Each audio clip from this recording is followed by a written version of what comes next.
प्रणाम करतनी आप सबके स्वागत बा आपन प्यारा यूट्यूब चैनल भोजपुरी व्रत कथा पर।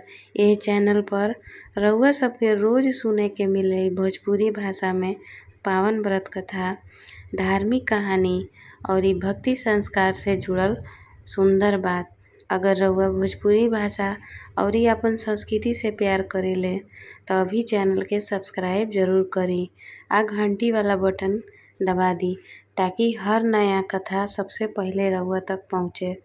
रउआ सबके प्यार आशीर्वाद से भोजपुरी व्रत कथा तेजी से आगे बढ़ रहल बा। भोजपुरी समाज के संस्कृति के घर घर तक पहुँचावे के काम करता। तो चली अब शुरू करत बानी आज के पावन कथा, जौन की बा हमार वट सावित्री व्रत कथा। आई सबे चली सुनल जाओ वट सावित्री व्रत कथा। बहुत पुरान समय के बात बा। मध्य देश में एगो राजा रहले जिनका नाम रहल राजा अश्वपति। राजा के कोई संतान ना रहल। उ रोज माता सावित्री के पूजा करत रहले। कई बरिस तपस्या के बाद माता प्रसन्न भइली आ राजा के एगो सुंदर बेटी के वरदान दियली। राजा ओकर नाम रखले सावित्री। सावित्री बहुत बुद्धिमान, सुंदर आ संस्कारी रहली। जब उ बड़ भइली त राजा कहले कि अपना खातिर कोनो योग्य वर चुन ल। सावित्री वन में घूमे लगली। घूमत घूमत एगो राजकुमार सत्यवान से मिलली। सत्यवान बहुत गुणवान रहले लेकिन गरीबी जीवन बितावत रहले। जब सावित्री सत्यवान से विवाह करे के इच्छा बतौली त दरबार में एगो ऋषि कहले कि सत्यवान के आयु बहुत कम आ विवाह के 1 साल बाद उनकर मृत्यु हो जाई। ई सुन के राजा बहुत दुखी हो गईले, लेकिन सावित्री कहली कि एक बार जेकरा के पति चुन लिहनी अब जीवन भर उहे हमार पति रही। फिर सावित्री आ सत्यवान के विवाह हो गईल। सावित्री अपना सास ससुर के सेवा बहुत प्रेम से करे लगली। धीरे धीरे उ दिन आ गईल जब सत्यवान के मृत्यु लिखल रहे। सावित्री व्रत रखली, बरगद के पेड़ के पूजा कैली आ भगवान से प्रार्थना करे लगली। तब सत्यवान लकड़ी काटे जंगल गईले आ सावित्री भी साथे गईल रहली। अचानक सत्यवान के चक्कर आ गईल आ उ सावित्री के गोद में सिर रख के लेट गईले। तभी यमराज उहाँ आइले आ सत्यवान के प्राण लेके जाए लगले।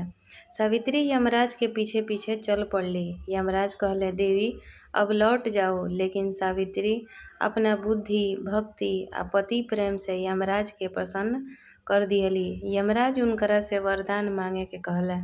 सावित्री पहले अपना सास ससुर के आँख के रोशनी मांगली, फिर उनकर राज्य वापस मिले के वरदान मांगली। आखिरी में सावित्री कहली कि हमरा 100 पुत्र के माँ बने के आशीर्वाद दी। तब यमराज कहनी, तथास्तु।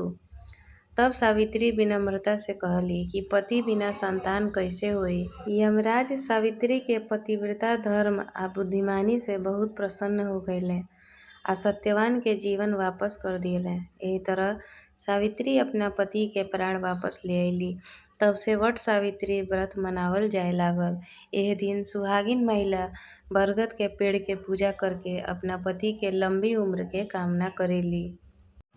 जैसे ही कथा पूरा हो जाए, हाथ में जौन रउआ लोगिन अक्षत लेके, फूल लेके जौन कथा सुने लोगिन, उ फूल आ अक्षत के बरगद के पेड़ के जड़ में समर्पित कर देम आ मुस्कुरा ये बोले, ए बहिन लोग, जैसे सावित्री माई अपना सतीत्व आ बुद्धि के बल पर यमराज से अपना पति सत्यवान के प्राण वापस ले अइली आ अपन उजड़ल संसार फिर से बसा लेली, वैसे ही वट सावित्री माई हमनी सबके सुहाग के रक्षा करिहे।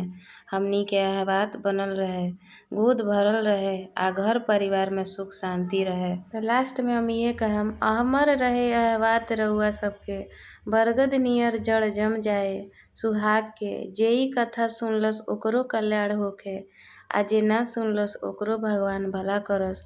बोली वट सावित्री मैया के जय।